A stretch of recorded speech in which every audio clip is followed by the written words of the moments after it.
Oi, pessoal, bem-vindos!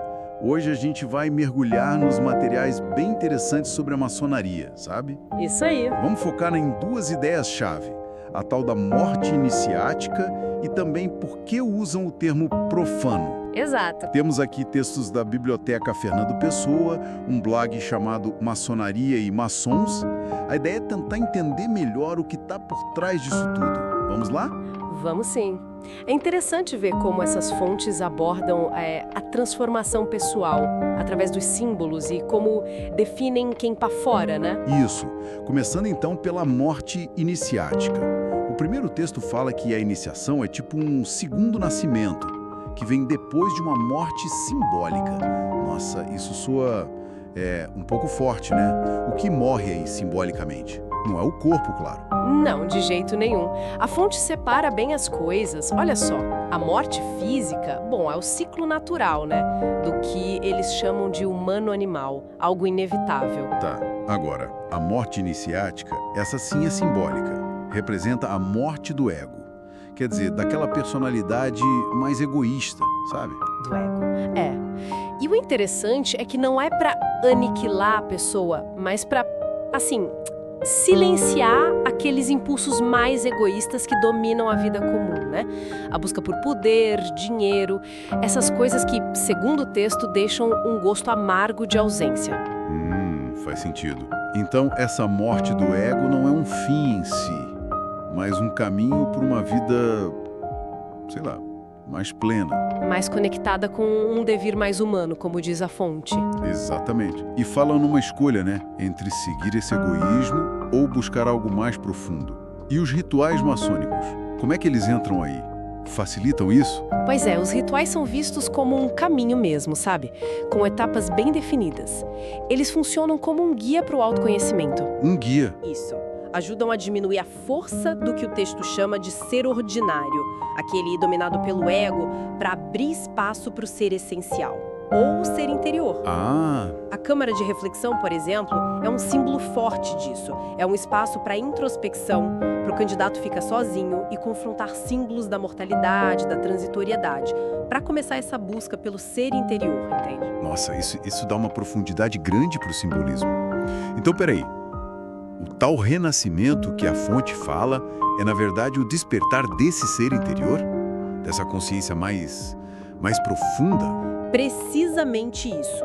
Descrevem como o nascimento de uma consciência puramente humana, vamos dizer assim, guiada por uma ética de amor, de respeito. Entendi. E essa consciência passaria a treinar, é o termo que usam, a nossa bestialidade natural, os impulsos do ego.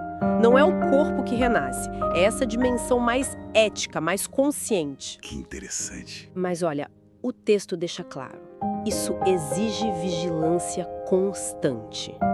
Porque o ego, ele não morre de verdade, ele só é silenciado, pode ressurgir, né? Essa ideia da vigilância contínua é forte. Bom, mudando um pouquinho de assunto, vamos para o segundo texto, aquele que fala do termo profano. Vamos lá. Ele questiona, né, por que chamar quem não é maçom ou até mesmo um candidato de profano. Essa palavra aparece direto, pelo visto. Aparece. E a fonte vai atrás da origem. Profanos, do latim. Pro, que é fora, e fanum, templo. Literalmente, quem está fora do templo, do espaço sagrado. Fora do templo. Isso. E o texto também liga com a Bíblia, onde profano é o oposto de santo. E tem essa carga de impureza, de transgressão. Aí que está a questão que o autor levanta, né? Se a maçonaria faz questão de dizer que não é religião, por que usaram um termo tão carregado desse sentido religioso, sagrado, profano? Exatamente, porque se a gente pega um dicionário comum, os sinônimos são tipo sacrílego, ímpio, palavras bem pesadas. Pesadíssimas. É compreensível que a fonte questione o impacto disso, né?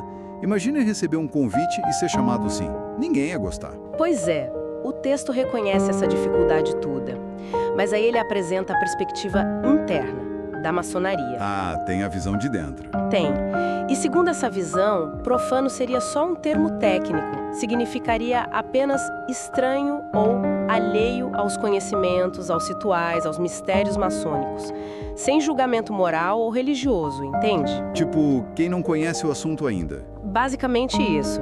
Argumentam até que seria um contrassenso convidar alguém que eles considerassem realmente ímpio para uma instituição que preza princípios morais, éticos. Entendi a lógica interna. Então, o busilis da questão, como diz a fonte, o ponto central do problema é justamente esse choque, né? Entre o significado técnico interno e a percepção geral, que é bem negativa. Cria um ruído ali. Exato, essa desconexão. A intenção talvez seja só indicar quem está fora do templo do conhecimento maçônico, mas a palavra em si carrega um histórico, uma conotação negativa que é difícil de ignorar. Bom, então, para a gente amarrar as pontas do que a gente viu nessas fontes, a jornada maçônica que eles descrevem parece envolver uma transformação interna bem profunda. Usa esse símbolo da morte do ego para o renascimento de um ser mais consciente, mais ético. E, ao mesmo tempo, usa uma linguagem própria, como essa palavra profano, para marcar a diferença entre quem está dentro desse processo de iniciação e quem está fora. Só que essa linguagem, mesmo tendo um sentido técnico para eles, pode gerar mal-entendido por causa do peso histórico da palavra, né? Mesmo que o foco principal, segundo o que lemos, seja sempre a evolução pessoal e o autoconhecimento via rituais. Para a gente fechar, então, fica uma reflexão no ar, né? Pensando nessa ênfase toda na transformação interna, nessa morte simbólica do ego e nessa divisão clara entre o iniciado e o profano, quem está fora do templo. Como será que essa jornada interna e essa forma de ver o mundo acabam influenciando o jeito como os iniciados se relacionam com a sociedade em geral, fora ali dos muros da loja? Fica aí para a gente pensar. Até a próxima!